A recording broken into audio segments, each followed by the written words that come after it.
गुजरात के वडोदरा में कांग्रेस पार्टी के प्रत्याशी के रूप में जशपाल सिंह पडियार के नाम का ऐलान हुआ है, जिन्होंने आज वडोदरा के मंदिर में दर्शन कर आशीर्वाद लिए। गुजरात के वडोदरा में भी अब लोकसभा चुनाव का प्रचार प्रसार जोर पकड़ रहा है। भारतीय जनता पार्टी के प्रत्याशी हेमांग जोशी का प्रचार प्रसार तो जारी है ही। इसी बीच कांग्रेस पार्टी के लोकसभा प्रत्याशी के रूप में वडोदरा जिला कांग्रेस अध्यक्ष जशपाल सिंह पडियार को मैदान में उतारा गया है। आज उन्होंने हरणी इलाके में स्थित भीड़बंजन हनुमान जी मंदिर में दर्शन कर हनुमान जी दादा के आशीर्वाद लिए।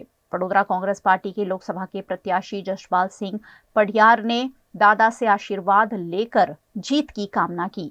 इस दौरान उनके साथ वडोदरा कांग्रेस अध्यक्ष ऋत्विज जोशी, पूर्व विपक्ष नेता चंद्रकांत श्रीवास्तव, विपक्ष नेता अमी रावत और कांग्रेस पार्टी के नेताओं और कार्यकर्ताओं की बड़ी संख्या में उपस्थिति रही। आज अहींया दादाना हनुमानजी दादाना दर्शन करीने सौ आगेवान कार्यकर्ताओं साथे दर्शन करवा माटे आव्या छे। दादाना चरणोमां मस्तक नवावीने दादाना दर्शन कर्या छे।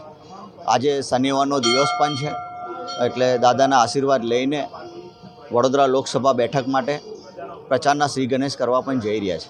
એટલે જે રીતે કોઈ પણ કાર્યની શરૂઆત કરતા હોય તો ભગવાનના આશીર્વાદ લઈને કરતા હોય છે।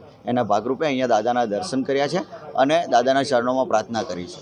વડોદરા લોકસભાની બેઠક સતત 30 વર્ષોથી ભારતીય જનતા પાર્ટી પાસે રહી છે અને જે પ્રશ્નો હતા એને જે વાચા આપવાની હોય એ વાચા આપવામાં કંઈક ને કંઈક રીતે જે લોકો વડોદરાની જનતાએ જેને ચૂંટ્યા છે જનપ્રતિનિધિ તરીકે એ લોકો નિષ્ફળ નીવડ્યા છે। એટલે એ બધા જ મુદ્દાઓ લઈને લોકો વચ્ચે જવાના છે અને સારી એવી લીડથી અમે આ વડોદરા લોકસભાની બેઠક જીતવાના છે, એમાં કોઈ શંકાને સ્થાન નથી।